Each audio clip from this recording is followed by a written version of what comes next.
დღეს აქ საქალაქო სასამართლოსთან მოვედით, იმიტომ რომ საზოგადოებას კიდევ ერთხელ შევახსენოთ ერთის მხრიდან მეორეს მხრით სასამართლოს შეუძახოთ, რომ სარჩელი, რომელიც შევიტანეთ საკრებულოს ოპოზიციური პარტიების წარმომადგენლებმა ნაგუს გადასახადის შესახებ დღემდე არ არის განხილული, დღემდე არ არის წარმოებაში.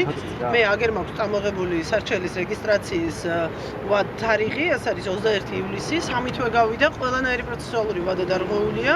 გასაგებია, რატომ არიდებს თავს თბილისის საქალაქო სასამართლო ჩვენი სარჩელის განხილვას თავს, იმიტომ რომ სარჩელი არის აბსოლუტურად შეუძლებელი, რომ ჩვენ წავაგოთ, შეუძლებელი მოსამართლისთვის, რომ დაასაბუთოს, რატომ არა უქმებს საკრებულოს ამ გადაწყვეტილებას. ჩვენი სარჩელი საქართველოს 5 კანონის დარღვევას ეხება. საქართველოს ხელისუფლების თბილისის საკრებულოს მხრიდან ამ შემთხვევაში 5 კანონის დარღვევას ვასაჩივრებთ ჩვენ, ხოლო შესაძლებელი, რომელიც მოგვივიდა თბილისის მერიიდან, მხოლოდ ერთ საკითხზე სცემს პასუხს, აი ამ ცნობილ თემაზე სამლარიანი ზღვარის შესახებ.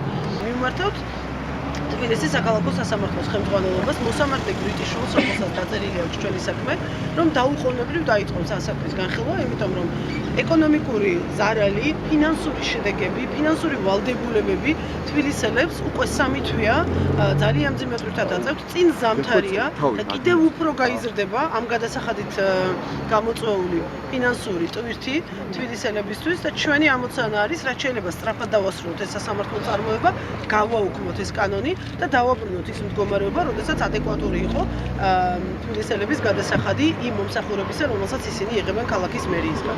ჩვენი სარჩელი, კიდევ ერთხელ ვიმეორებ, ეფუძნება ყველა იმ კანონს, რომელიც დაარღვია საკრებულომ, რომელსაც ყოველდღიურად არღვევს სინამდვილეში საკრებულო.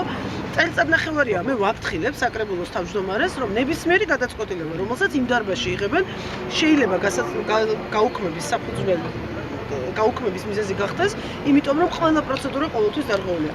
დაირღვა ინფორმაციის თავისუფლება, ანუ საჯაროების ნაწილი ამ აქტის განხილვის დროს, დაირღვა აქტის გამოქვეყნების წესი, დაირღვა რაც ყველაზე მთავარია, ნორმატიული აქტების კანონი, იმიტომ რომ საბიუჯეტო ცვლილება არ ერთოთ ამ კანონს.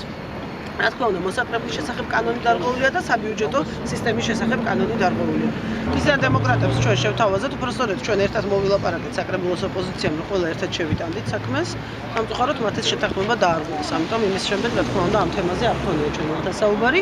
მათი სარჩელი იყო ჩემის აზრით, როგორც იურისტის, მოკრძალებული აზრით, არასწორად შეტანილი და იყო მარტივად მიცემული საბაბი ხელისუფლების სასამართლოსთვის, რომ უარყოფითი გადაწყვეტილება გამოვიდეს. იმიტომ რომ ისინი დაუდგნენ სამლარიან ტარიფზე, რაც თავისთავად ბუკვალურად თუ მიუდგებით კანონს არ არის დარღვეული. ბუკვალურად თუ მიუდგებით კანონის სულისკვეთებიდან გამომდინარე, რა თქმა უნდა, ისიც დარღვეულია, მაგრამ ეხლა ეს ხელისუფლება ხო ბუკვალურად იგებს ყველაფერს, ამიტომ მათ მისცეს საბაბი იმითი, რომ სხვა არც ერთ ნორმატიულ აქტთან წინააღმდეგობაში არ დააყენეს სარჩელი, რომ მარტივად ეთქვა თუ არის მას.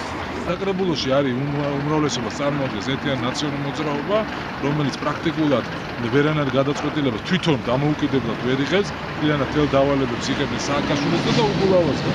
ეს არის ფაქტი. რეალურად და ეს ხორციელდება ხა მათ რომ ინდივიდუალურად ასეთი ვერც ერთი საკრებულოს წევრი ვერ მიიღებს რაიმე გადაწყვეტილებას, რომ ან გამოხატოს თავისი პროტესტი ან თავისი აზრი თქვას განკრულ საკითხზე, სანამ არ შეათანხმებს თავის ხელმძღვანელობასთან.